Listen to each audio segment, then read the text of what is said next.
I knew he loved someone else the moment I saw the way his face changed when her name appeared on his phone.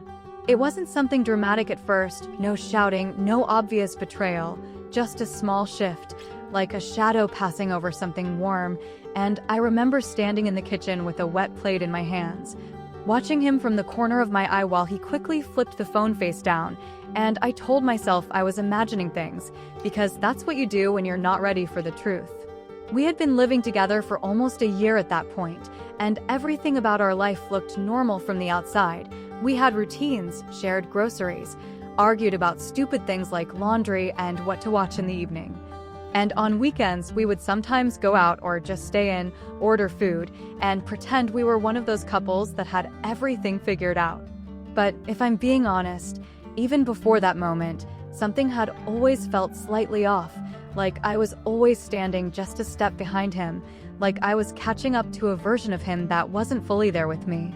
His name was Mark, and when we met, he was calm, attentive, the kind of man who listened carefully and remembered small details, and I think that's what pulled me in, because it felt safe, it felt stable, and after a few months of dating, moving in together just felt like the natural next step. At first, living together felt easy, almost too easy, like we skipped over the hard parts, and I remember thinking how lucky I was, because there were no big conflicts, no dramatic scenes, just a quiet kind of comfort. But over time that quiet started to feel different, not peaceful, just empty in places I couldn't explain. He worked a lot, or at least that's what he said, long hours, late calls, sometimes stepping out to handle something, and I didn't question it because I trusted him, and also because I didn't want to be the kind of person who questions everything, who looks for problems where there are none. But then there were little things, like how he would smile at his phone, not the kind of smile you give to a funny message, but something softer, something private, and when I'd ask what it was, he'd just say nothing and change the subject. Or how sometimes he'd seem distant even when we were sitting right next to each other, like his mind was somewhere else entirely, and I'd be talking about my day, and he'd nod, but I could tell he wasn't really listening. And I tried to ignore it, I really did, because everything else looked fine, and it's easy to convince yourself that you're overthinking when there's no clear evidence of anything wrong. That evening in the kitchen, though, something shifted. He picked up his phone again, just for a second, and I caught a glimpse of the screen. Not enough to read the message, but enough to see a name. Anna. It stayed in my head longer than it should have. Just a name, nothing more, and I told myself it could be anyone. A colleague, a friend, someone from his past, and I didn't say anything, because bringing it up would make it real, and I wasn't ready for that. So instead, I dried my hands, walked over, and asked him if he wanted dinner now or later, and he looked up at me like I had interrupted something important, then quickly softened his expression and said, "Now is fine." And that was it. We ate like nothing had happened. But after that, I started noticing more. The phone was always with him, even in the bathroom, even when he just went to get a glass of water, and he started stepping out onto the balcony more often, saying he needed fresh air, and I could hear him talking quietly, his voice low, almost careful. One night, I woke up and he wasn't in bed, and I found him in the living room, sitting in the dark with only his phone lighting his face, and when he saw me, he immediately locked the screen and asked why I was awake. And I said I couldn't sleep, and he nodded like that was enough explanation and told me to go back to bed. So I did, but I didn't fall asleep. I just lay there, staring at the ceiling, feeling something heavy settle in my chest, something I didn't want to name yet. The next morning, everything was normal again. He made coffee, asked about my plans for the day, even kissed me before leaving, and for a moment I almost believed that whatever I thought I saw the night before didn't matter. But then, as he was putting on his jacket, his phone buzzed again, and this time he didn't notice that I was close enough to see. "Anna. Just one word in the preview. Miss you." He quickly swiped it away, like it burned. And that's when it stopped being a vague feeling. Because people don't miss someone like that without a reason. I didn't say anything right away, because I wanted to be sure, or maybe because I was afraid of what would happen once I said it out loud, and the whole day I kept replaying that moment in my head, trying to find another explanation. something that would make it less final. But every explanation I came up with sounded forced. That evening, when he came back, I watched him more carefully than before, the way he moved, the way he avoided leaving his phone unattended, the way he seemed both present and not, like he was dividing himself between two places. And at some point, while we were sitting on the couch, I asked, as casually as I could, "Who's Anna?" He didn't look at me immediately, just paused for a fraction of a second, and then said, "Just someone I used to know." Used to. That word stuck. From where? I asked, still trying to keep my voice neutral. Work. Old job, he said, and shrugged, like it wasn't important. And you still talk? Sometimes. That was it. No details, no elaboration, just enough to answer the question without really answering it. And I nodded, like I accepted it, because pushing further in that moment felt like crossing a line I wasn't ready to cross yet. But something inside me had already crossed it. From that point on, I couldn't unsee it. Every message, every small reaction, every moment he seemed distracted, it all started to connect, slowly forming a picture I didn't want to look at directly. And the worst part wasn't even the suspicion. It was the feeling that I was already losing him, even though he was still right there, sitting next to me, asking me what movie I wanted to watch. I remember looking at him that night, really looking, trying to understand who he was when he wasn't with me, and wondering if I had ever really known him at all. Because there's a difference between sharing a space with someone and actually being part of their life. And for the first time, I started to feel like I was just there. Like a placeholder. Like someone filling a role that had already been written for someone else. I didn't confront him again that night. I didn't accuse him, didn't ask to see his phone, didn't create a scene. Instead, I said I was tired and went to bed early. And as I lay there in the dark, listening to the faint sound of his voice from the other room, speaking softly into his phone, I realized that whatever was happening, it wasn't new. I had just finally started to notice it. And deep down, even before I had proof, I already knew one thing for certain. I was living with a man who wasn't fully mine. And I had no idea how long it had been that way. After that night, I stopped trying to convince myself it was nothing, and instead I started paying attention in a way I hadn't before.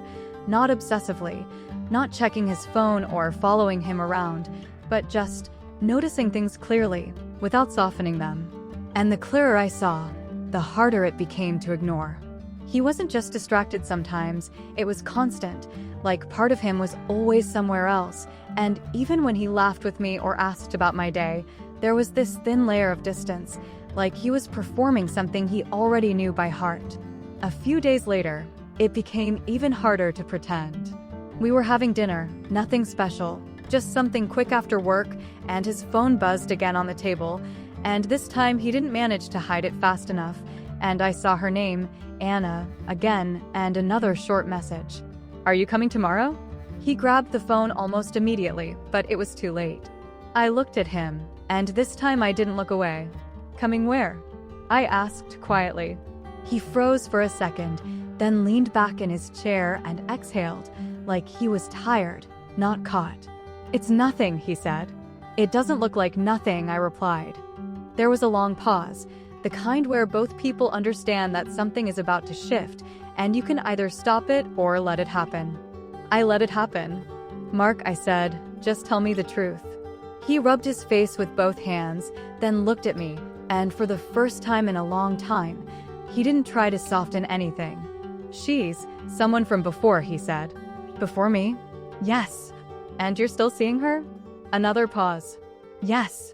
It was strangely calm in that moment. No yelling, no dramatic reaction, just a quiet confirmation of something I had already started to accept. "For how long?" I asked.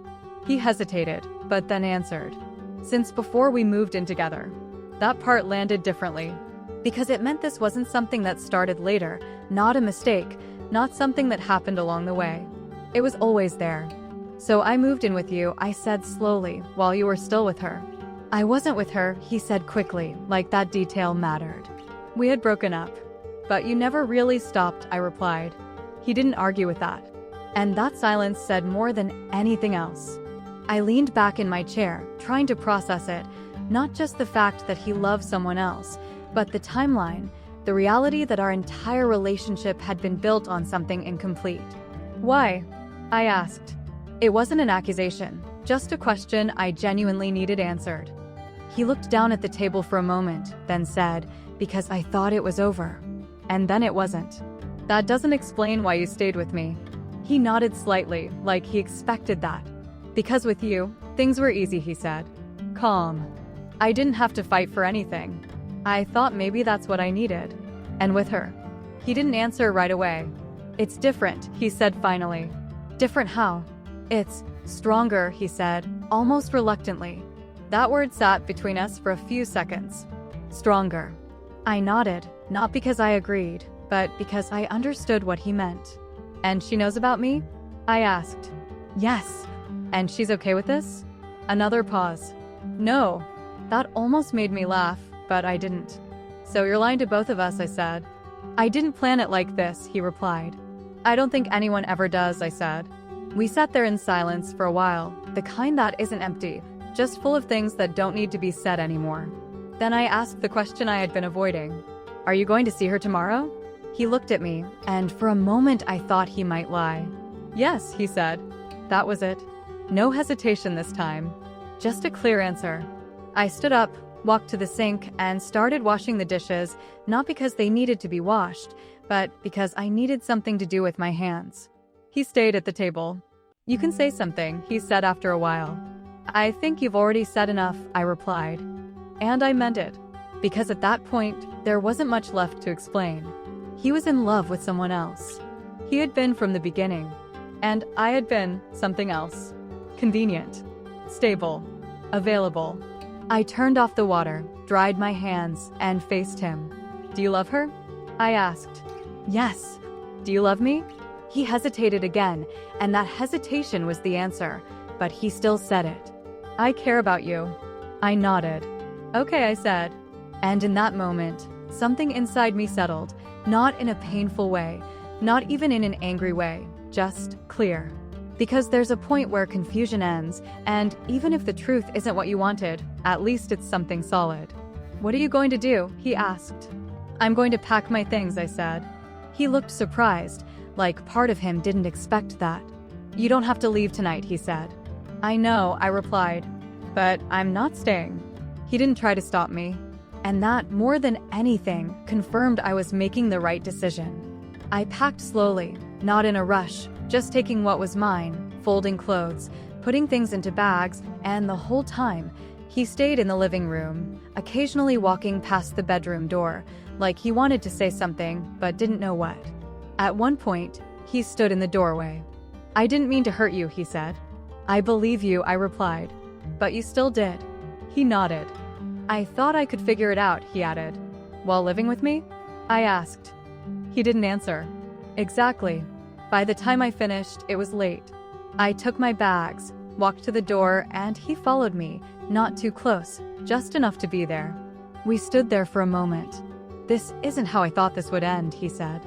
It didn't end today, I replied. It just became obvious. He looked at me, like he wanted to disagree, but couldn't. I opened the door, stepped out into the hallway, then paused. Go see her tomorrow, I said, without turning back. But don't come back to me after. There was no answer, and I didn't wait for one. I walked down the stairs, out of the building, and into the cold night air, and for the first time in a while, everything felt quiet in a different way, not empty, not uncertain, just still. Behind me, somewhere up there, was a place I had called home. But it never really was.